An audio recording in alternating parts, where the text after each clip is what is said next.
Bonjour, chères auditrices et auditeurs. Juste un petit message avant de débuter le podcast. J'ai eu un petit problème de micro durant l'introduction des geekettes, mais ça va se régler par la suite. Et puis ensuite, écoutez, l'épisode est un petit peu en retard car mon bébé était malade. Il a attrapé un petit rhume à la garderie. C'est classique.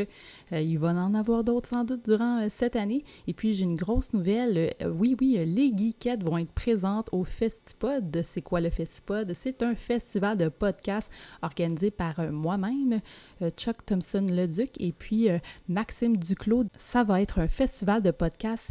Et puis, les geekettes vont y être le samedi 2 octobre à 13h.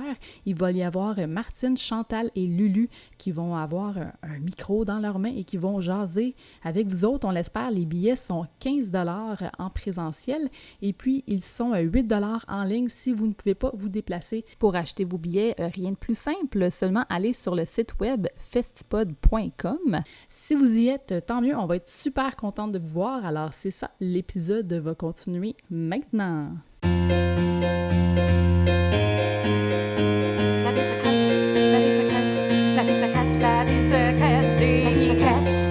La vie secrète, la vie secrète, la vie secrète des geekettes. La vie secrète des geekettes. La vie secrète des geekettes. Bonjour et bienvenue à un autre épisode, malheureusement, oui, en confinement, enregistré via Skype de La vie secrète des geekettes. La vie secrète des geekettes, c'est une émission divertissante et diversifiée. À chaque mois, les geekettes vous donnent leur très humble opinion sur un produit de la culture populaire de notre choix, mais on jase aussi de Plein d'autres affaires. Bonjour tout le monde. Aujourd'hui, je suis votre animatrice, Fenne Grégoire. Et oui, je remplace ce soir tout de go comme ça notre animatrice Martine. Parce que Martine, bonjour Martine. Allô Fanny.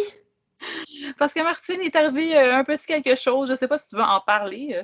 Ben oui, écoutez, j'ai eu une greffe de gencive, donc il y a certaines syllabes que je dis pas bien, puis il faut que j'évite le plus possible de parler, mais je suis quand même ici pour faire ma chronique, mais surtout, faut pas que je rie. Fait que si vous me trouvez un peu plus bête que d'habitude, c'est que la greffe et non pas ma personnalité qui a changé. Écoute, je compatis avec toi, j'ai déjà eu une chirurgie de la mâchoire et c'est ça. Je sais c'est quoi, il faut pas rire. C'est rough. Donc, écoute, on va essayer de pas te faire rire. Ça va être un peu, ça va être ça ce soir. Et puis aujourd'hui, hey, c'est l'épisode 83, yeah! Et Martine, tu parles de chronique. De quoi tu vas nous parler, Martine? Oui, ben je vous parle de un jeu vidéo Valiant Heart de Great War. Parfait! Alors, j'ai hâte d'entendre ça. Et puis, on est aujourd'hui avec également Chantal, qui est de retour après 3 épisodes que tu n'étais pas là. Yay! Allô! Yeah! J'ai enfin fait de quoi d'autre que jouer à WoW. C'était ma prochaine question. C'est à cause de WoW que... mais on est vraiment contente de te revoir. Là. C'est vraiment cool. Merci d'être de retour. Puis, tu vas nous parler de quoi ce mois-ci? Je vais parler du film The Colony qu'on a eu. Il n'est pas sorti encore. Il va sortir demain, je crois. Mais c'est ça. J'ai regardé ce beau film-là. C'était bien plaisant. Je vais vous jaser de ça. Ça ne sera pas de WoW, promis. En fait, c'est pas vrai parce que je vais en parler des nouvelles. Mais bon. Faut pas je ris.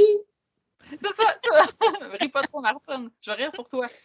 Mais c'est vraiment un épisode de Geekette si tu ne me parles pas de WoW, Chantal. Moi, je pense que non. Il faut que tu me parles de WoW. De WoW ou de Magic. Là. Fait que, ça, League of Legends. Mon fond, il est flou, mais il y a comme des cartes Magic infinies sur la table en arrière parce qu'on a ressorti ça dernièrement. On a recommencé à jouer. C'était bien plaisant. Ah, un jour, je joue Magic. Après un bébé, la pandémie, puis tout, ça va se passer. D'ailleurs, faut qu'on tricote avant ensemble. Ah oui? Ouais, c'est ce que j'allais dire. Fanny jouera à Magic quand que Chantal fera le cache coco qu'elle devait faire pour le concours de tricotage. Hey, je m'en rappelle plus trop de ça, mais je suis contente que tu le dises, Martine, parce que oui, cette chose doit arriver. Cache-coco. Moi, j'ai fait les cache-coco pour Martine, en tout cas. Hein? Fait que Chantal, pas de Peux-tu faire un pression. cache-pénis à la place? C'est un peu la même affaire. Ça a l'air setting. J'ai trouvé des patrons sur Internet de tout ça, puis je trouvais ça bien intéressant. Ça a l'air que les messieurs qui travaillent dans le froid, il y a une madame qui se spécialise à tricoter des cache-pénis aux messieurs pour couvrir tout. Fait que je pourrais tricoter ça à la place. Wow, ça m'intéresse comme vraiment beaucoup. Tout de suite après cet épisode-là, je m'en vais googler cache-pénis, puis je suis pas sûre qu'est-ce que Internet va sortir. Je pense que les mots-clés qu'il faudrait que tu utilises, c'est tricoter un cache-pénis. Ouais, tricoter, ouais. Ouais. Ou peut-être en anglais, parce qu'il me semble que ça sortait, c'était du côté anglophone, c'était pas francophone. Martine, tu te forces pour pas rire, mais je sais que tu trouves ça drôle. Parfait. Puis écoutez, pour changement de sujet, moi, je vais vous parler d'une bande dessinée qui s'appelle Montagne russe. Donc, on va commencer cet épisode-là des Geekettes avec les nouvelles maintenant! Alors, aujourd'hui, pour le segment des nouvelles des Geekettes, Martine, tu as une nouvelle? Ben oui, au dernier épisode, je vous disais que j'étais super excitée par la sortie du jeu Baldo and the Guardian Hall, mais qui avait dit qu'il y avait une date qui était à venir. Ben Colin, le lendemain de l'enregistrement, la date est sortie. Fait que c'est prévu pour le 27 août. Puis je suis comme, encore drôle de timing, parce que là qu'on enregistre, il n'est pas sorti, mais quand vous allez l'écouter, il va être sorti, le jeu. Donc, tout le monde... Oui, là, vous pouvez y jouer. Puis, si vous n'avez pas écouté le dernier épisode, c'est un jeu qui est fortement inspiré de Zelda, particulièrement Wind Waker. Puis, les graphiques sont inspirés là, des studios Ghibli. Là. Donc, c'est ça. Fait qu'un jeu très attendu de ma part. Et comme je serai en vacances en septembre, je sens qu'il sera téléchargé dans ma Switch pour les jours de pluie au chalet. Juste les jours de pluie? Oui, quand même. Quand je suis en vacances, j'aime ça être dehors puis profiter du beau temps. Fait que oui, juste pour les jours de pluie. Oui, c'est sage. C'est bien. En fait, c'est très bien. C'est avoir une bonne balance de vie. Ben cool, super, on va regarder ça. Et puis toi, Chantal, il me semble que tu as une nouvelle aussi. Oui, écoute, je peux pas vraiment passer des geekettes sans jaser de WoW. Hein? Fait que ça se peut que j'arrête de jouer, mais ça se peut aussi que WoW meure aussi. Il y a eu des grosses nouvelles qui sont sorties. Il y a des poursuites contre Blizzard qui se font en ce moment de culture d'harcèlement sexuel au travail et tout. Tu sais, le classique nouvelle là, à la Ubisoft puis leur truc. Sauf que eux, ça a l'air quand même gros. Puis la direction apprend vraiment à manager ça comme de la vidange, là, qui a dit qu'elle est dans le déni, puis qui a dit que ça n'a pas de sens, puis que le monde les attaque, puis que c'est pas eux le problème, c'est les autres, puis ça. Il y a vraiment beaucoup de drama en ce moment relié à ça. C'est tellement gros que, dans le fond, le Blizzard, il publie pas le nombre de joueurs en ligne qui jouent, mais le monde, ils peuvent regarder avec d'autres stats à travers Kiki, Raid et tout, comme une façon alternative de regarder, puis ça a l'air qu'ils ont perdu quelque chose comme plus que la moitié des joueurs depuis le début. Mais ça en plus, c'est le monde sont tannés du contenu de WoW, puis là, il y a la moitié des joueurs qui ont quitté, puis là, ça a l'air qu'il y en aura encore plus qui ont quitté. Il y a énormément de gros streamers du monde qui avaient des milliers de followers, qui ont arrêté de jouer à WoW, qui ont changé de jeu. Là. Il y en a beaucoup qui sont rendus à Final 14. Final Online 14. Fait que c'est ça. Fait que c'est du gros drama, puis c'est vraiment c'est ça. C'est des petits pas fins. C'est vraiment des petits pas fins. Puis c'est des histoires qui ont sorti sont assez brutales. Ouais, ça va jusqu'à. Excuse-moi, vas-y. Non, c'est ça, je me disais, c'est parce que Blizzard, dans le fond, je les connaissais de nom un peu, mais je savais certains jeux, mais je ne savais pas qu'il y avait WoW, vu que je ne suis pas une joueuse de WoW. Entre autres, j'avais entendu parler de ça, justement, cette nouvelle, grosse nouvelle-là. Puis je suis super contente que tu l'amènes, justement. Puis, tu sais, même, écoute, je ne vais pas te couper, là, mais c'est ça, je l'entendais beaucoup parler des gens qui arrêtaient de jouer, justement, à leur jeu pour, justement, dire, on va mettre, là, comme l'expression, là, faut que les bottines suivent les babines. Là. Moi, c'est ça, c'est ça. Que tant que tu n'as pas le goût de l'encourager. Là, moi, j'ai pas arrêté de jouer encore. Mais c'est ça. Ça l'aide pas parce qu'en ce moment, en plus, le monde ne sont pas super satisfaits du contenu. Fait que ça a comme rajouté cette histoire-là. Ils ont fait OK, ça c'est assez. Puis il y a vraiment beaucoup de joueurs qui sont partis. Puis les histoires, je peux vous donner des exemples. Là, il y a le plus extrême de l'histoire, je dirais, il y a une fille qui s'est suicidée parce que durant le party de Noël, il y avait des photos, elle avait couché avec un gars de la job, puis il y avait des photos d'elle nues qui circulaient. Puis c'est pas genre des photos coquines, là, c'est genre des photos très explicites qui circulaient. Puis c'était vraiment une culture d'entreprise. Il y avait du monde qui rentrait sous. Il y avait des filles qui se faisaient comme toucher les seins à la job. Puis il y avait du monde qui travaillait pas de la journée puis qui faisait juste donner leur job aux autres. Puis tu sais, il y a une culture de rockstar pour les développeurs. Là. Puis qui peuvent faire un peu ce qu'ils veulent puis qui sont protégés. Fait que bref, c'est vraiment ça l'a comme shit hit de fans, ça l'a vraiment explosé dans les derniers mois. Puis, dernière nouvelle, là, ça a l'air qu'il y a encore plus, là, genre les ressources humaines sont embarquées, ils auraient détruit des documents, comme la poursuite a rajouté ça. Le Blizzard, ils sont comme non, vous nous nuisez, c'est pas vrai. En tout cas, bref, c'est vraiment, il y a vraiment à place de dire OK, mais à coup de pas, on change, on clean, ils se battent là, pour essayer de cleaner ça. Fait que c'est ça. Il y a beaucoup de monde qui ont quitté. Fait que c'est ça que je dis, je sais pas trop ce qui va arriver, je sais pas, peut-être que WoW va juste mourir, c'est sûr ça mourra pas du jour au lendemain, mais tu sais, moi si dans un an quelqu'un me dit dans un an WoW n'existe plus, en ce moment je serais pas surprise, mais je sais pas si c'est ça.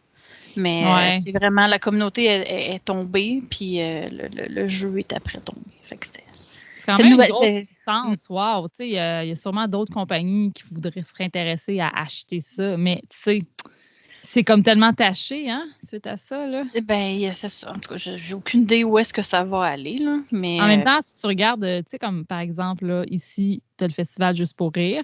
Tu sais, Gilbert Rozon était tellement attaché à Juste pour rire, mais il a vendu ses parts de la compagnie pour, tu sais, pour faire de l'argent, mais bon, se sauver, mais bon. Mais c'est ça. Peut-être que ça va reprendre. Peut-être qu'ils vont vendre le contenu, les licences. C'est aucune idée. Peut-être que ça va juste. Ça peut aussi mourir. Ça fait quand même 20 ans plus que ça existe, quasiment. Fait que c'est correct aussi. Ce serait dommage, là, mais ça serait dommage parce que c'est un beau jeu que j'aime. Ouais, c'est ça. Qu'est-ce que tu en penses, toi? Mettons, si WoW meurt. Ça va juste me donner plus de temps. Je commence des cours la semaine prochaine, donc je vais avoir plus de temps pour étudier. Que moi, ça me va. Puis j'ai vraiment beaucoup de jeux dans ma librairie Steam que je veux essayer, que je fais pas en ce moment parce que j'ai pas le temps. Fait que je vais juste jouer à d'autres choses. Ouais, ça change pas ta vie. Donc, non. Puis avec le déconfinement, je vais sûrement recommencer à jouer à Magic. Les événements commencent à repartir dans les stores. Fait que je peux pas tout faire, là. Fait que je veux pas, j'aurais probablement slacké sur WoW. Bon. Ben écoute, c'est toute une nouvelle. Merci de partager ça. Puis de nous mettre à jour là-dessus un petit peu plus. Ça, je suis très contente de ça. Et puis, de mon côté, ben j'ai également des nouvelles. Écoutez, j'aimerais ça parler, en fait, des nouvelles à propos de nous autres, les filles. Oh, de nous autres? Oui. Saviez-vous qu'on va être présente à un festival? Parce que tu parles des festivals, justement, Chantal. Alors, on va être présente au Festipod. Oui. Le festival revient. Ah, j'étais pas au courant. Ben oui, je vous l'apprends, là. C'est qui y va? Ben, ça a l'air que Martine, tu serais là. Puis, je pense que Chantal, tu vas être là aussi. Ben ouais, c'est que j'ai promis ça. Donc, Festipod, c'est un festival de podcasts que j'organise avec mes amis Chuck Thompson-Lodic ainsi que Maxime. Mon Dieu, Maxime, j'oublie toujours ton nom en ondes. C'est épouvantable, ton nom de famille. Maxime, tu te reconnais, de Balado Québec. Donc, c'est ça, on va aller au Festipod. Ça va être le 2 et 3 octobre, mais nous autres, les geekettes, on va y être le 2 octobre. Ben oui, je l'avais-tu dit, les filles, ça? Je suis plus sûre. Là, des fois, là, la vie va vite. Non, on savait qu'on allait au Festipod. Mais on ne savait pas quel jour. Fait que là, on l'apprend avec vous, les auditeurs. Puis, il va y avoir Lulu aussi qui va être présente. Fait que c'est votre chance, hein. Si vous voulez de nos autographes, venez nous voir. Oui, on va vous... T'as-tu des boxers à signer? On va te signer. T'as-tu un T-shirt à signer? On va, tu sais, comme dans les années 90 où est-ce qu'ils faisaient signer des T-shirts, là, on va te le signer ton T-shirt, peu importe ce que c'est, si ça n'a pas rapport, on va le faire. Ouais. Donc, c'est ça. Samedi 2 octobre, le moment précis va être à reconfirmer. On va tout dire ça sur nos médias sociaux et tout. Puis, Martine, est-ce que tu avais une autre nouvelle également? Ben oui, écoutez, j'essaie de plugger la Abitibi-Témiscamingue, là, fait que, autre nouvelle de par chez nous, le cégep de l'Abitibi-Témiscamingue aura enfin son équipe de sport électronique à la rentrée 2021. Donc, les gaillards auront 24 joueurs. Puis là, mais en lisant cette nouvelle-là, ça m'a fait réaliser à quel point là, je suis vraiment plus dans le coup là, du milieu collégial parce que je n'étais même pas au courant qu'il y avait une ligue, la Ligue collégiale de sport électronique, la LCSE. C'est parti en 2017, ça. Puis, dans le fond, dans la dernière année scolaire, il y avait déjà 46 équipes, 27 cégeps qui participaient à ça. Puis, ce qui est intéressant, c'est que pour avoir le droit de faire partie de la Ligue, il faut absolument que dans ton programme, tu encourages la santé physique et mentale. Fait que, entre autres, là, il faut que tu parles de cyberdépendance, d'ergonomie, puis il y a des programmes d'entraînement physique aussi là, pour pouvoir participer. Donc, c'est une ligue qui encadre quand même très bien ses joueurs, là, fait que c'est super. Puis en termes de jeu, tu vois, l'année passée, la finale, c'était League of Legends, Rocket League, puis Overwatch. Nice. C'est super. Bien, ça. Je suis vraiment contente. J'aurais aimé ça, moi, dans mon temps du cégep, avoir une petite ligue comme ça.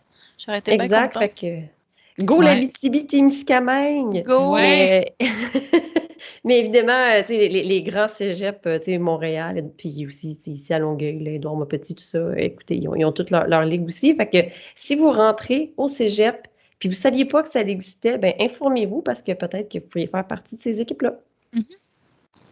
Oui, c'est super comme nouvelle, ça. Excellent. Puis là, on va avec moi pour une autre nouvelle. Donc, écoutez, j'ai lancé un petit débat sur les réseaux sociaux parce que il y a quelque chose, il y a une problématique qui arrive souvent. Là, quand je parle de nous, qu'est-ce qu'on fait? Souvent, on va dire on est des podcasteurs, mais on essaie de féminiser le mot podcasteur. Et j'ai remarqué qu'il n'y a pas vraiment de féminin. Ça fait que j'ai fait un petit sondage dans des groupes Facebook de podcasteurs, sur notre Instagram des Geekettes, sur mon Instagram personnel, à savoir, selon vous, petit débat, quel est le féminin du mot podcasteur? Et j'ai eu plusieurs réponses intéressantes quand même. Puis les filles, avant de dire les réponses, j'aimerais ça vous en entendre parler. Selon vous, le féminin de podcasteur, ce serait quoi? Ben, moi, j'ai vu le débat, là, puis j'espère vraiment que c'est pas podcastrice parce qu'il y a castrice dedans, puis j'aime vraiment pas ça. Ouais. Mais exactement ce que j'allais dire. Tu sais, moi, pour vrai, le podcasteur, on dirait que ça me va parce que ça peut être autant féminin, masculin, tu sais, ça peut être neutre. Écoute, ça tombe dans le non-genré, c'est pas pire.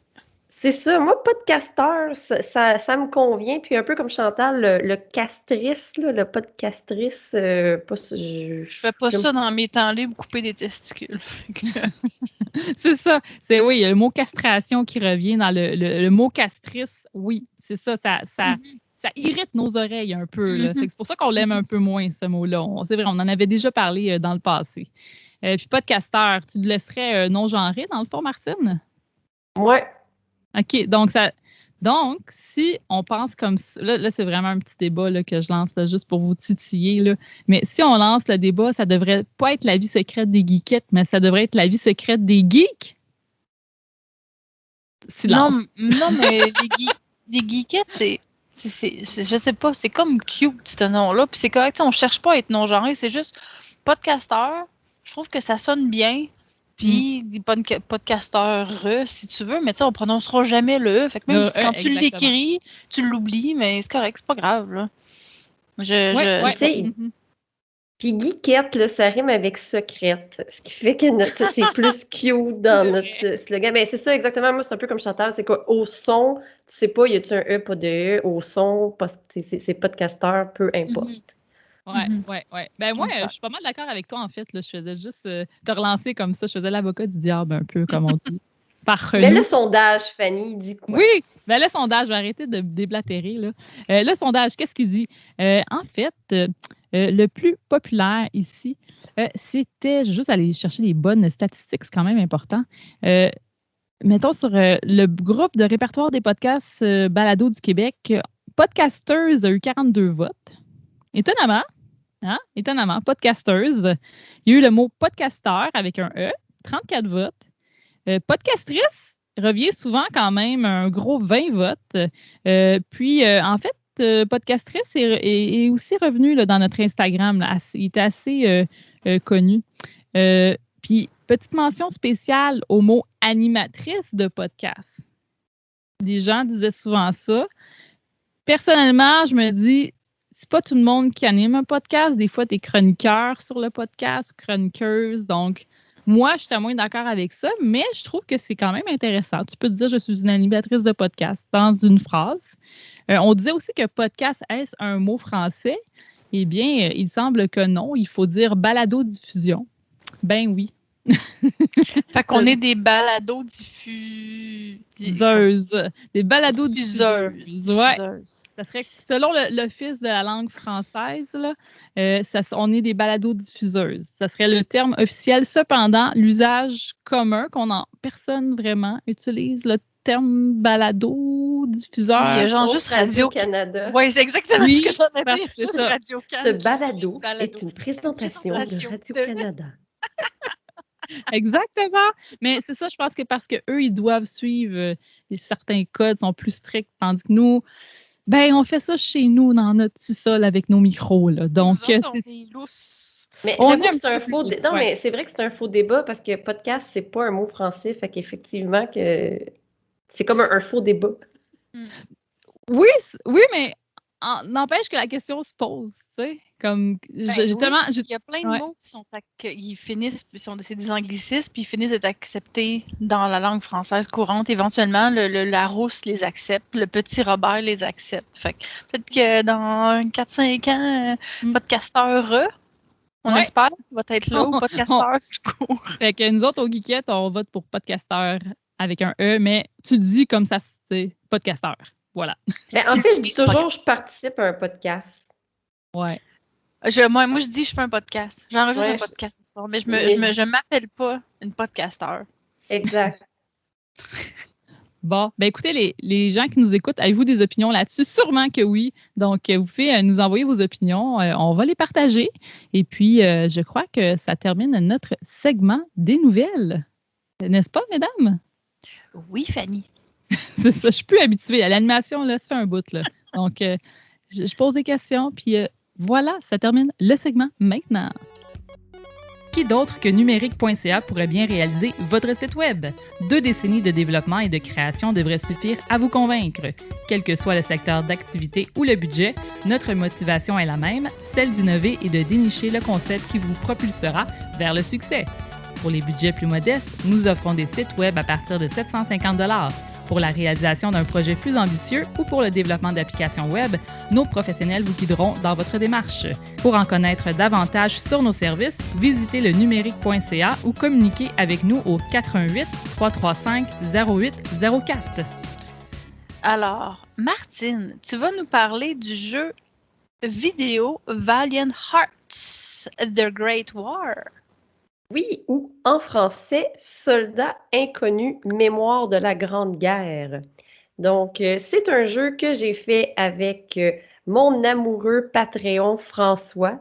Je tiens à préciser que ce n'est pas un jeu coop, là, c'est juste qu'on s'échangeait la manette à chaque tableau. C'est développé par Ubisoft avec UbiArt et c'est leur studio de Montpellier qui le fait. C'est sorti il y a longtemps, là. C'est sorti en juin 2014, mais sur la Switch, il a été ressorti en novembre 2018. C'est disponible un peu partout, là, PS4, Xbox, Switch, PC, même sur Android et iOS. Fait qu'en termes de prix, ça varie de 5 à 25 $ là, selon la plateforme, selon les promotions en cours. Et c'est un jeu qui est coté adolescent. Là, Lulu n'est pas là, mais Lulu, ce jeu dure environ 8 heures. Parce qu'elle trouve toujours ça très drôle que je précise le nombre d'heures. C'est un jeu de puzzle et d'aventure qui se déroule dans la Première Guerre mondiale. Ça, déjà, je trouvais ça intéressant parce que on dirait que souvent dans la culture populaire, c'est souvent la Deuxième Guerre mondiale qui est abordée. Fait que là, je trouvais ça le fun que ce soit par rapport à la Première Guerre. Puis, on la vit à travers 4 personnages. Émile, qui est un Français d'âge mûr, là, dans le sens que, tu sais, il est encore assez en forme pour aller à la guerre, mais c'est quand même déjà un grand-papa, là, Émile. Il y a son beau-fils allemand, Karl. Et on va aussi vivre l'histoire d'un soldat américain, Freddy, et d'une infirmière belge, Anna. Et aussi, il va avoir Walt, le chien, parce que durant la Première Guerre mondiale, les chiens ont beaucoup été utilisés pour aider les soldats. Donc, on va pouvoir aussi faire certaines actions à Walt, le chien. Au niveau historique, c'est une portion intéressante du jeu. C'était fait en partenariat avec 14-18 Missions Centenaire et Apocalypse Première Guerre mondiale. Donc, tu sais, l'histoire est romancée à travers les personnages, mais c'est quand même des moments historiques réels qui se sont passés. Puis, le jeu est divisé, dans le fond, en 4 épisodes de 7 chapitres. Puis, au début de chacun des chapitres, tu peux aller lire le vrai fait historique. Tu as un petit texte, mettons, puis il va te dire l'arrivée des tanks est arrivée en telle année, puis c'était construit par qui, ou tu sais, ah ben ça, dans telle ville, il y a eu tel moment important de la guerre. Puis également, il y a toujours des objets cachés, dans le fond, dans les niveaux. Puis quand tu trouves les objets, ça aussi, il y a des faits historiques en lien avec ça. Ce qui est le fun, c'est qu'on ne te le pousse pas dans la gorge. Si tu ne cliques pas dans le menu pour aller lire les faits historiques, ben, tu n'es pas obligé. Là. Fait que, si tu veux juste jouer pour jouer, tu le fais. Puis, mais si tu es intéressé par l'histoire, ben, tu as l'option d'aller en lire un peu plus. Fait que ça, j'ai trouvé ça le fun aussi qu'on ne te le poussait pas dans la gorge non plus. Là. Il y a plusieurs mécaniques de jeu. Comme je disais, à la base, c'est beaucoup un jeu de puzzle. C'est des puzzles quand même simples. Il faut qu'il y ait quelqu'un qui dit qu'il a besoin d'une bouteille de vin, puis là, ben, il va falloir que tu ailles trouver la dite bouteille. Ou le chemin est barré, fait que là, tu vas trouver, mettons, une grenade que tu vas pouvoir lancer pour faire une explosion qui va te permettre de continuer. Il y a aussi des bouts un peu plus furtifs, comme tu sais, c'est dans un camp de prisonniers, puis il ne faut pas que les soldats te repèrent. Fait que là, tu vas essayer de te cacher derrière certains buissons. Puis passer quand ils ont le dos tourné, ces choses-là. C'est la guerre, là. Il y a aussi des zones où il faut que tu évites des tirs ou évites des bombardements d'avions. Quand tu es Anna, l'infirmière, ben, elle veut justement sauver des gens blessés. Donc, pour les sauver, c'est un peu comme un genre de jeu de rythme. Il faut que tu appuies sur A, B, au bon moment quand les barres apparaissent, là, qui rappellent vraiment comme un genre de Guitar Hero, là, si on veut. Il y a aussi des courses de voitures où il faut éviter des obstacles, ces choses-là, des Quick Time Events. Donc, c'est sûr qu'en termes de jouabilité, il y a plusieurs mécaniques qui sont utilisées, ce qui fait que ça rend ça quand même intéressant. Oui, évidemment, les puzzles, au fil des heures, vont se complexifier un peu, mais ça reste quand même un jeu très accessible. Puis ce qui fait qu'on embarque là-dedans, c'est beaucoup l'histoire, parce que tu vis la guerre au travers je disais, de chacun des personnages, puis tu vois aussi les correspondances qu'ils ont entre eux. C'est comme je vous disais, il y a Émile qui est français, mais son beau-fils, Karl aussi, qui est allemand, est obligé d'aller à la guerre. Mais on s'entend qu'ils sont en train de se battre un contre l'autre, mais c'est quand même un beau-père et un beau-fils qui s'apprécient. Puis aussi, justement, au travers de l'histoire, mais c'est vraiment fait, l'emphase du jeu est sur l'entraide. Parce que c'est pas tout le monde non plus qui s'est tapé dessus, puis puis le jeu est pas comme ben les Allemands sont méchants, les Français sont gentils, c'est vraiment pas ça. Il y a des Allemands qui vont faire des bons coups dans le jeu, il y a des Français qui vont faire des mauvais coups dans le jeu.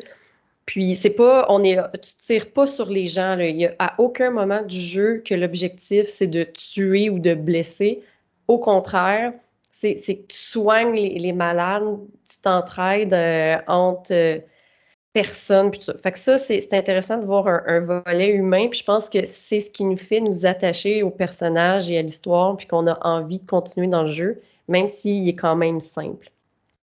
Le visuel, c'est un gros wow. C'est en bande dessinée 2D. C'est comme vraiment dessiné à la main. Un look cartoon. Puis aussi, tu vois, en termes de décor, de lieu, c'est très varié. Tu sais, des fois, tu peux être dans un hôpital, tu peux être dans un village, sur le champ de bataille, dans des souterrains. Fait que les visuels sont toujours en constante évolution. Les couleurs sont belles malgré que c'est la guerre, là. Donc, à ce niveau-là, tu sais, c'est vraiment le visuel, en fait, qui m'a accroché, qui m'a donné envie d'acheter ce jeu-là. Puis, c'est ça. Puis, j'ai pas regretté parce que c'était super. Chantal, t'as une question? J'ai pas une question, mais je veux juste ajouter, à chaque fois que tu parles d'un jeu, Martine, je google à côté, puis je check les images en même temps, puis je suis d'accord, le visuel est très beau, là. Fanny, je connais rien en BD ou en dessin ou en whatever, mais je trouve ça beau. Je trouve ça beau. Ouais. Non, mais je regarde moi aussi, puis c'est super beau. Ben, c'est très...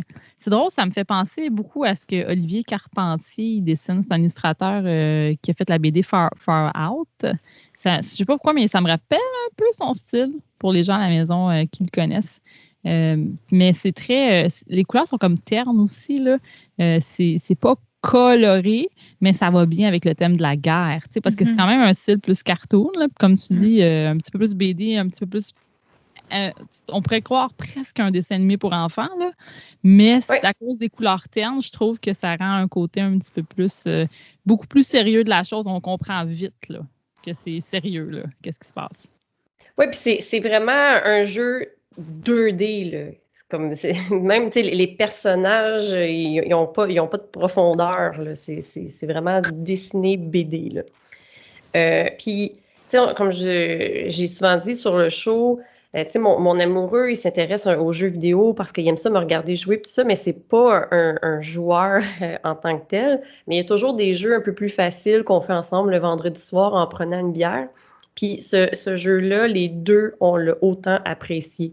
Fait que vous soyez gamer ou non, je pense que vous pouvez y trouver votre compte. Puis comme je vous disais, surtout... il est sur même sur téléphone, mais si vous n'êtes pas non plus avec une console, mais c'est quand même un jeu que vous pouvez faire sur votre tablette aussi ou quelque chose comme ça. Le seul petit bémol que je dirais, c'est au niveau des contrôles. Là, encore une fois, moi, je l'ai joué sur la Switch, donc ça ne veut pas dire que ça serait le même commentaire dépendamment de la plateforme, mais il n'était pas intuitif. Souvent, des fois, on fait 2 semaines sans jouer. Puis là, quand on recommençait à jouer, on dirait qu'on ne pesait jamais ses bons pitons pour le faire. Fait que c'était pas intuitif, mais c'est pas dérangeant non plus parce que tu n'as pas de limite de temps, tu n'as pas de limite de vie. Fait que même s'il faut que tu gosses un peu ses pitons quand ça fait quelques heures que tu n'as pas joué, c'est pas la fin du monde. Ou des fois, prendre un objet, l'objet il est là. On dirait que quand on n'était pas exactement à la bonne place dans l'écran pour le prendre. Mais encore une fois, comme tu n'es pas pressé par le temps, même s'il faut que tu te reprennes à 2 reprises, mais je veux dire, tu as perdu quoi? Genre une fraction de seconde pour avoir pesé 2 fois. Fait que c'est qu'un petit bémol, mais pas c'était pas un irritant non plus là, pour le jeu. Fait que, en fait, je suis surprise parce que j'en ai parlé aussi un peu dans mon entourage, que j'allais faire la chronique là-dessus. Puis je sens qu'il n'y a pas grand monde qui avait entendu parler de ce jeu-là, même si ça fait quand même plusieurs années qu'il est sorti. Fait que je vous dirais, écoutez le trailer. Si vous êtes attiré par l'histoire puis le visuel, ben allez-y. C'est sûr que vous allez trouver votre compte. Oui, puis j'aurais tendance à dire que les amateurs d'histoire pourraient apprécier aussi, là. Ben oui, exactement. Il y a vraiment beaucoup de faits historiques. Comme je vous dis, au début de chaque scène, il y a l'explication de ce qui s'est passé cette année-là dans ce lieu-là, plus de l'information sur beaucoup d'objets qui ont été utilisés. En fait, on a vraiment, je pense que nous, ça nous a pris un petit peu plus que 8 heures parce que justement, on a lu 100% du contenu, là. François, il est fan d'histoire de guerre, là. Fait que c'est ça. On a vraiment tout lu, puis c'est ça. Super intéressant. Puis il y a même un contenu additionnel dans le bonus qui est vraiment sur l'histoire des chiens, comme je vous disais, là, comment qui était utilisé. Puis, fait que là, c'est ça. Fait qu'il y a le chien qu'on joue avec sa sœur chien. Puis, ben, si vous aimez les animaux, c'est quand même triste comme Oh non! comme petite histoire. Oh, il devait Ça sûrement fait- pas avoir de POG qui ont servi durant la Première Guerre mondiale. Ça m'étonnerait. Mais c'est clairement un jeu Martine approve là, en termes de plaisir. Là. Super! Ben, merci beaucoup, Martine. Ben oui, merci. Ça fait plaisir. Merci, Martine. La librairie Z aime la bande dessinée et ils sont fiers de vous présenter cet épisode de La vie secrète des geekettes. Que vous recherchiez de la bande dessinée américaine, européenne ou québécoise, la librairie Z possède de tout pour satisfaire vos envies de lecture diversifiées. Librairie Z, située au 3420 rue Ontario-Est. Visitez leur site web librairiez.com. Alors, Chantal, ce mois-ci, tu vas nous parler d'un film qui s'appelle The Colony. Oui, écoute, Fanny, tu m'en avais parlé. Tu m'as dit, écoute, il y a ce film-là qu'on pourrait regarder pour faire une chronique. Je suis comme, parfait, je vais faire ça. Puis, c'était bien correct comme film. C'était bien correct. Fait que, ce film-là, il y a un autre, si vous googlez The Colony, en ce moment, il y en a un autre qui date de 2013, c'est pas du tout en lien avec ça. Fait que c'est The Colony 2021. Le film va sortir le 26 août, donc à la date qu'on enregistre, ça veut dire que c'est demain. Et écoute, j'essaie de voir où est-ce qu'elle peut être disponible. C'est pas super clair, mais en gros, il pourrait être disponible sur le site de streaming Hulu. J'ai pas de compte dessus, fait que j'ai comme pas vraiment pu fouiller. Puis, je l'ai vu sur Google Play, mais il était pas disponible encore. Mais d'après moi, il va falloir genre payer le 5$ pour louer. Donc, c'est un film suisse-allemand qui est un suspense thriller. Il a été écrit et réalisé par Tim Feldbon, qui est... écoute, je m'excuse, je prononce probablement pas comme du monde. Écoute, j'essayais de savoir de quoi je parlais, puis j'ai comme cherché sur ce gars-là, puis dans le fond, il y a une très courte liste de films réalisés. Et son dernier, c'est genre en 2011, puis ça s'appelle Hell. Mais ça l'a piqué ma curiosité, fait que je vais peut-être écouter ce film-là. Ça avait l'air... Encore là, c'est dans le même genre, c'est un film post-apocalyptique. Mais bref. Donc, le synopsis de The Colony va comme suit, traduction libre par moi-même. Donc, dans un futur pas si lointain, après une catastrophe mondiale qui a pratiquement fait disparaître l'humanité de la planète Terre, Blake, une astronaute élite de la colonie spatiale Kepler, doit prendre des décisions qui vont sceller le destin des gens sur les deux planètes, la planète Terre et Kepler. Ça dit pas grand-chose, mais ça en dit beaucoup en même temps. Hey, ça dit qu'il faut que tu fasses de la traduction sur Wikipédia, par contre. T'as tellement comme d'entrain dans ton synopsis, il faut que tu te mettes à faire de la traduction de Wikipédia. Je suis full troll mode en ce moment, c'est tout. OK, donc l'actrice principale qu'on voit comme... Écoute, c'est une stat dans ma tête de même, mais je pense que 90% du film, du temps d'écran, c'est elle là, qu'on voit. Là. Tout le long, c'est... dans le fond, c'est l'astronaute Blake que j'ai mentionné. Elle est jouée par l'actrice Nora Arnezeder. Je m'excuse, je prononce tout croche. Dans le fond, c'est une Française. Et je me disais, ben, je la connais pas, je l'ai jamais vue. Puis en regardant un petit peu son histoire, je l'ai déjà vue. Elle a joué dans Army of the Dead, qui est disponible sur Netflix. C'est le film avec Bautista qui se passe à Las Vegas, qui est un film qui fait aucun sens, mais qui est très divertissant. Tout à fait, oui. Ouais. Ah, tu l'as vu? Oui, je l'ai vu. C'est pas Zack Snyder qui l'a réalisé? Je me trompe dessus? Tu me poses trop de questions. Mais c'était super beau. Je pense que je me trompe, mais je suis plus sûre.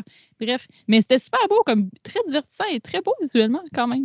Ben écoute, il y a un moment donné, quand le film est fini, on est tombé dans le making-of de ce film-là, puis ça a l'air qu'ils ont utilisé une nouvelle technologie dont j'ai oublié le nom. Là, on parle de Army of the Dead, là, puis ils ont filmé Vegas pour le scanner, puis le rebâtir en CGI, mais détruit post-apocalyptique avec des zombies, whatever. Là, c'est ça le film Army of the Dead. Fait qu'il y a vraiment une grosse technologie. Le film est vraiment de base un film. Ouais, l'histoire, là. Ouais, l'histoire est de base, mais c'est très divertissant. Puis il y a Bautista dedans. Moi, personnellement, j'étais une fan de lutte dans un passé lointain.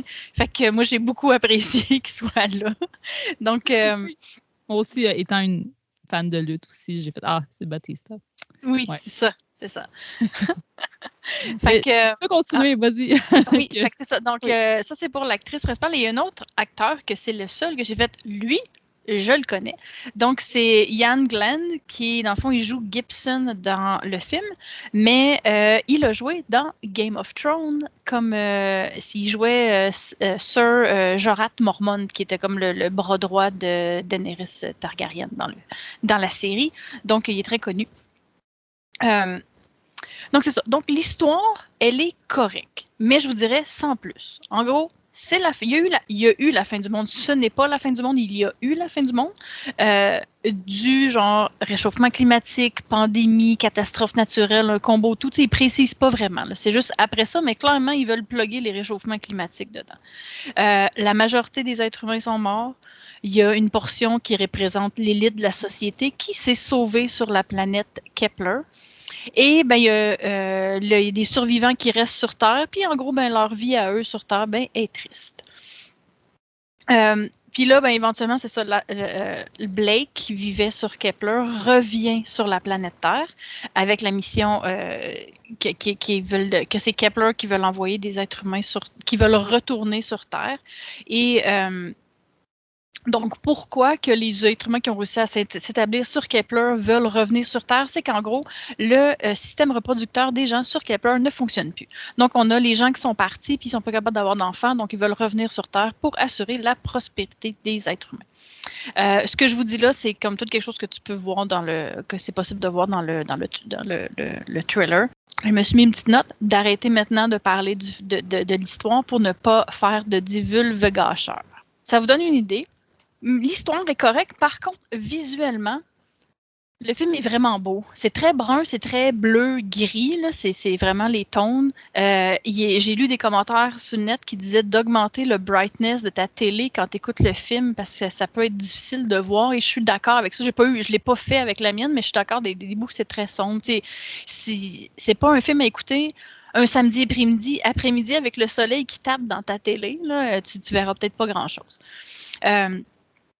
Fait que c'est ça, tu sais, je trouve ça drôle comme expression, mais c'est humide comme film, c'est mouillé. Est-ce que ils l'ont tourné sur le bord de la mer. Dans le fond, la majorité du film se passe là. Puis j'ai cherché, j'étais curieuse de savoir c'était quoi l'endroit. Puis c'est la mer de Wadden, qui est comme la côte nord de l'Allemagne. Puis c'est vraiment, on dirait qu'ils sont à marée basse. Il y a tout le temps, tu sais, ils marchent, mais tout le temps comme un petit peu d'eau, comme si la marée était après montée. Là. Fait que c'est vraiment tout le long du film. Ça a l'air trempe. T'as goût d'aller te chercher une serviette pour genre juste éponger parce que t'as l'impression que tout est mouillé. C'est vraiment particulier, mais ça, le visuel, ils l'ont bien réussi, c'est bien. Je trouve aussi qu'est-ce qu'ils ont réussi, c'est que l'actrice principale, ils l'ont pas du tout sexualisée tant que... Tu sais, des fois, ils vont prendre une actrice, mettons, qui a comme des lèvres pulpeuses, des grandes, des belles coups. Elle va rester sexy malgré que c'est post-apocalyptique, puis des fois, ça fait pas de sens, mais elle, pas du tout. La fille est mince, parce que bien sûr, dans un monde où ça va pas bien, mais il n'y a pas beaucoup de nourriture, fait qu'ils n'ont pas de nourriture à expendre, là, fait que le reste a l'air d'une fille qui arrive sur Terre puis qui a voyagé depuis des semaines / des mois dans l'espace. Elle est sale, elle a un teint gris, elle a ses petits cheveux courts, mais peut-être qu'elle était comme rasée avant de partir, je sais pas. Ils l'ont bien fait, tu le sens. Là, la fille est comme... Elle est pas prête à aller clubber, là. Pas du tout. Là. Tu vois qu'elle est prête à se battre puis à survivre. Là. Fait que je trouve qu'ils l'ont bien réussi, ce côté-là. Puis tout le long, elle reste un peu dépeignée et tout. Là. Il y a pas, même si c'est le centre principal. Là. Fait que, malgré l'histoire qui est prévisible, j'ai quand même accroché. À aucun moment, je me suis dit, ben c'est plate, je sais ce qui va arriver. J'ai pas embarqué avec cette attitude-là. Je me suis dit, on va se divertir. Fait que l'histoire est bien. C'est prévisible. Tu vas te dire, écoute, j'aurais pu le deviner. Je dirais pas de courir après le film, puis exemple, s'il est disponible sur Google Play, d'aller payer pour le louer. Par contre, si jamais il devient disponible, par exemple, sur Netflix, même si c'est dans un an, ben vous tombez dessus, vous n'avez pas grand-chose à écouter. Ça vaut la peine d'écouter. Il est beau, il est le fun. Gardez en tête, c'est quand même un film. C'est c'est déprimant, c'est un peu depressed. Ça reste que c'est triste parce que veut pas en ce moment, on voit des feux de forêt, blablabla. On voit l'impact là, des réchauffements climatiques. Il y a du temps, moi je l'écoutais puis j'étais comme ça serait pas super le fun. Hein, si ça l'arrivait, pas nécessairement envoyer les élites sur Kepler, là, ça je m'en fous, mais c'est plus le fait que tu es dans la misère, il y a juste de l'eau partout, puis tu as de la misère à trouver quoi que ce soit à manger, puis c'est ça, ta vie est triste. Là, fait que, c'est pas si loin de notre réalité, de ce que tu me parles. J'ai pas l'impression que c'est si loin. C'est ça. De ce qu'on entend, là, ouais. Mm-hmm. Ben, je pense pas que dans un an, ça va être ça, là, mais on s'entend, et ça reste que c'est pas de la science-fiction de « Oh my God, c'est impossible! » Ouais, c'est pas des aliens qui débarquent, là. Non, c'est ça, exact. C'est un petit peu moins probable, là. Exact. Ben écoute, c'est pas mal ça. Je veux pas en jaser plus parce que je vais gâcher l'histoire. Mais je trouve qu'en gros, ça vaut la peine. Ça vaut la peine, c'était divertissant, c'était bien plaisant. Donc, quand il va être disponible sur des plateformes ça vaut la peine, un bon divertissement. Exactement, ça vaut la peine. Est-ce que vous avez des questions, les filles? Martine, je t'ai pas trop fait rire. T'as-tu un point de suture qui a pété? J'ai failli rire quand tu as dit, c'est drôle de dire ça, mais c'est mouillé comme film. Mouillé. Parce que j'avais hâte de voir où est-ce que tu t'en vas avec ça. Mais non, sinon, ça va. Mais de ce que je comprends, bon divertissement, mais pas révolutionnaire. Exact. Non, mais moi, j'ai pas de questions. Tu as super bien expliqué ça. Puis, quand il va être disponible, je vais aller l'écouter, c'est sûr. Good. Merci, Chantal. Bienvenue.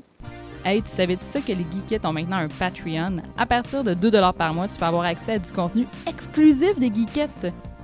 Il y a des entrevues, le podcast des Geekettes secrètes et plein d'autres affaires. C'est au patreon.com/geekette, Geekette avec un S à la fin. Et on a toujours notre bouton PayPal si tu préfères nous donner un montant fixe de ton choix. Le bouton est sur notre site web au geeketteavecunS.ca, geeketteavecunS.ca. Donc, Fanny, tu nous parles d'une BD, Les Montagnes Russes. Oui, c'est de cela que je vais vous parler. C'est de Camille Benyamina et de Gwenola Morizour. Gwenola, c'est la scénariste et Camille, c'est la dessinatrice. C'est aux éditions Grand Angle. C'est une maison d'édition française, je crois. Il me semble que c'est français, en tout cas, c'est européen. Donc, je vais vous parler de ça, cette belle BD-là que j'ai trouvée à la Librairie Z, un de nos partenaires au Geekettes. Je l'ai prise parce que le thème m'intéressait. Je trouvais que c'était un thème particulier qu'on ne parlait pas souvent en bande dessinée. En fait, je vais vous lire le scénario, et pas le scénario au complet, mais le synopsis, puis je crois que vous allez comprendre. Alors, on suit Aimé et Jean qui rêvent d'avoir un enfant. Mais les échecs successifs de procréation médicalement assistée sont de plus en plus durs à accepter. Hey, c'est une longue phrase, ça, hein? C'est difficile à dire. Donc, dans la crèche en France, c'est un CPE, là, c'est une garderie où Amy travaille. Elle fait la connaissance de Charlie, une jeune femme qui élève seule ses 3 enfants. Et elle va venir inscrire Julio, son petit garçon. Lorsque Amy prend sous son aile l'enfant de Charlie, un lien se tisse entre elles. Donc, plus grand et fort. Donc, c'est ça. En gros, c'est vraiment l'histoire de Amy qui a la difficulté à avoir un enfant et puis qui va se lier d'amitié avec Charlie et son petit garçon. Donc, c'est ça l'histoire à la base de synopsis. Donc, je trouve ça super intéressant parce que ça parle de la fécondation in vitro. Des Aimé et Jean ont de la difficulté à avoir un enfant. Donc, c'est un sujet qu'on ne parle pas souvent. En bande dessinée ou en général dans la vie. C'est un peu tabou aussi comme sujet. Puis l'histoire, c'est vraiment intéressant parce que tu vois vraiment les deux côtés de la médaille sans faire trop de divulgacheur. C'est quand même... tu vas voir, mettons, Amy et Jean sont un petit peu plus... sont peut-être dans leur trentaine. Puis, tu as même plus trentaine avancée, je dirais. Puis, Charlie, qui est la mère de Julio, c'est vraiment une plus jeune femme qui a eu 3 enfants. Puis, bon, je ne veux pas en dire trop, mais c'était peut-être pas nécessairement son choix d'avoir 3 enfants. Donc, c'était un thème super touchant. Le dessin, il est vraiment très beau. Moi, c'est ce qui m'a tout de suite attiré quand j'ai vu la BD, autre que le thème, c'était vraiment les dessins de l'illustratrice. C'est très le trait est très sketché. Les couleurs, ils ont l'air d'être faites au feutre. Le style, sans doute que c'est fait à l'ordinateur, là, mais à la tablette, là, mais c'est très feutre aquarelle avec c'est très pâle, mais en même temps, c'est beaucoup de couleurs, du rose, du mauve, du brun, un petit peu plus pâle. Donc, c'est vraiment un style très, très fin et beau, je trouve. Puis, c'est aussi les lignes, en fait, le dessin de l'illustratrice, il est très juste. Je trouve que les expressions, on comprend tout de suite les personnages. Quand ils sont dans une position, on les comprend tout de suite. Les cases aussi, quand tu lis la BD, c'est assez lent, dans le sens qu'elle prend son temps quand il y a un moment qui arrive, un moment qui est important dans l'histoire qui arrive, elle va prendre le temps de le dessiner, puis ça ralentit le rythme de l'histoire aussi. Ça, je trouvais ça super intéressant. Elle a fait un super beau travail de découpage, d'illustration. C'est très fluide la lecture quand tu la lis. J'ai vraiment lu cette bande dessinée-là en peu de temps. Peut-être trop peu de temps. C'était une lecture vite. Il n'y a pas nécessairement beaucoup de dialogues, mais c'est pas grave parce que les dialogues sont très bien écrits. Moi, quand j'ai lu ça, j'avais l'impression presque d'écouter un film ou que ce soit un court-métrage ou un long-métrage parce que je trouvais que ça se ferait bien en film aussi. Donc, c'est très bon, ça se lit très rapidement, c'est touchant. Tu sais, c'est sûr que ça parle aussi, tu sais, c'est un petit peu une injustice un peu qu'on voit là, dans la vie. Tu sais, souvent, on a des amis qui ne réussissent pas à avoir des enfants. On nous connaît tous des gens qui feraient des bons parents qui ne réussissent pas à avoir des enfants. Tu ne comprends pas pourquoi. C'est un peu injuste, c'est poche, mais c'est la vie. Puis ça aborde un petit peu ce thème-là. Puis en même temps, tu as d'autres gens qui disent hey, j'aurais aimé ça, avoir moins d'enfants. Tu as aussi l'autre côté de la médaille. Donc, ça parle un petit peu de ce thème-là qui n'est pas facile à parler, mais c'est sans porter de jugement d'ailleurs, là, c'est très bien fait. Là. Tu lis ça puis tu comprends tous les côtés de la médaille de cette situation-là qui n'est pas toujours facile. Puis ça le fait de manière très intelligente et très douce et touchante. C'est très touchant aussi. Tu vois le lien que le personnage principal de Amy, qui est la femme qui a de la difficulté à avoir des enfants, a avec Julio. Puis parlant de Julio, le petit garçon, c'est super beau les dessins, comment il est dessiné. On dirait vraiment... tu sais, c'est difficile à dessiner des enfants. Je ne sais pas si vous avez déjà essayé de dessiner des enfants, les filles, mais... Si tu me voyais dessiner, là, c'est ce que j'allais dire. Dessiner des enfants particulièrement. Ce que j'allais dire, c'est que moi, j'arrêterais la phrase assez difficile de dessiner. Ouais. Mais moi, je fais du dessin, fait que je le vois, mais si y a des gens qui nous écoutent qui font du dessin, des fois, c'est pas facile de dessiner des enfants, tu sais, qui ont l'air un petit peu naturels. Parce que souvent, en tout cas, moi, je vais parler de mon cas à moi, là, par exemple. Là, souvent, ils ont l'air un petit peu trop cartoon, trop vieux, trop jeunes. Tu sais, c'est difficile d'avoir un bon... tu sais, il faut vraiment que ça les enfants, d'observation. Ouais. Excuse-moi. Les enfants, ils ont des proportions weird. T'sais, ils ont comme une grosse tête puis un petit corps. Fait que ça change tes proportions d'adulte. Je dessine pas, mais je sais que proportionnellement, un enfant, ça a juste une très grosse tête puis un petit corps. Fait que là, si tu veux le voir quand il évolue, mais il faut que tu respectes, j'imagine, la proportion tête-corps. Sinon, ben, tu vas manquer l'âge qu'il a l'air. Ouais. Mais moi, peu importe c'est quoi, m'en pas de dessiner, je vais manquer tout. Mais c'est ça, donc c'est super beau ces dessins, c'est bien illustré. J'ai beaucoup. On va graffiner aussi. À un moment donné, on mentionne un peu le système public en France, comment ça fonctionne. Le personnage principal a fait plusieurs interventions. Je pense qu'il en a fait 4. Puis, tu sais, il lui laisse savoir que c'est quand même des fonds publics. Là, vous devriez, tu sais, ça fait quand même 4 fois que vous faites ça, une fécondation in vitro. Tu sais, ils poussent, tu sais, ils vont essayer de, tu sais, ils essayent de l'aider, mais en même temps, tu sais, il y a quand même les limites, là. En fait, même je suis en train de me demander, c'est-tu l'hôpital qui dit ça aux ses personnages. Bref, il y a comme un petit dialogue là-dessus, là, à propos de cette petite problématique-là, ce petit côté éthique là, de la chose. Donc, bref, c'est très bon. J'ai étudié, c'est super bon. Ça se lit très rapidement, mais j'ai trouvé que ça se lisait un petit peu trop rapidement. J'ai passé vite au travers de la bande dessinée. Donc, j'aurais tendance à dire, si le sujet vous intéresse, évidemment, moi, ça m'intéressait, j'ai tout de suite sauté dessus parce que justement, c'est un sujet qu'on n'entend pas parler, ce genre de sujet-là, qui n'est pas facile à aborder non plus. Donc, j'étais contente qu'on en parle, tu sais, de cette difficulté-là, parce que veux pas, moi aussi, j'avais eu de la difficulté à avoir un bébé. Donc, c'est sûr que ça me touche, moi. Alors, quelqu'un que ce sujet-là l'intéresse, ces questions-là l'intéressent, oui, allez vous procurer ça tout de suite. Puis, juste pour le dessin aussi, c'est super beau qu'est-ce qu'elle fait. Camille Benyamina, je la connaissais pas. Puis, je trouve ça vraiment magnifique. Si vous aimez son style, allez voir ses autres bandes dessinées. Elle en a fait d'autres avant également. Moi, c'est une belle découverte comme illustratrice. Le texte est très bien ficelé, très beau, un peu court, mais je trouve que ça vaut la peine quand même. Oui, allez chercher ça. C'est une super belle BD. Puis, est-ce que vous avez des questions, les filles? Ben, pendant que tu parlais encore là, j'ai Google, puis j'ai checké les dessins, puis je suis bien d'accord. Les dessins sont bien beaux, c'est bien dessiné, en tout cas.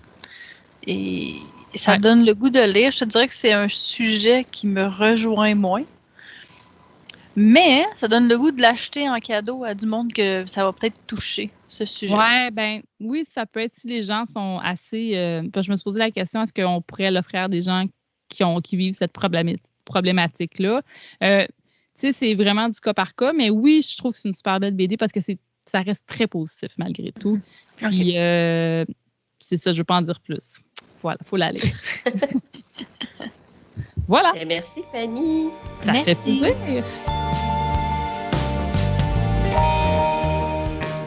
Alors, ça conclut notre épisode 83 de La vie secrète des geekettes. Merci beaucoup, mesdames, d'avoir été avec moi par Skype.